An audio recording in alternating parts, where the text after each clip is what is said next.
Without a grocery list, I spend $180 at the store every week. With this system, I spend $110 and come home with exactly what I need and nothing I will throw away. Here is every step. Open your fridge, freezer, and pantry before writing a single word. List what needs to be used up before it goes bad. Build this week's meals around what you already own. Produce, dairy, meat, canned goods, frozen, dry goods. In that order. Never backtrack through the aisles looking for something you missed. Saves 10 to 15 minutes per trip and kills impulse grabbing. Always check price per ounce, not the total package price.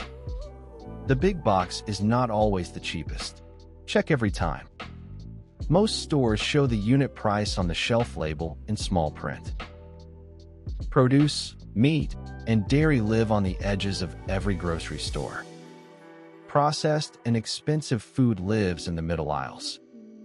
Fill your cart from the perimeter before entering the center aisles.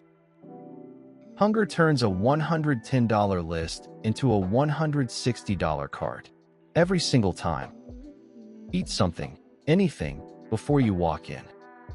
Or try grocery pickup online to remove the temptation entirely. The free printable grocery list template in the description is pre-organized by store section so you never wander again. Download it from the link below. New tips Monday, Wednesday, and Friday.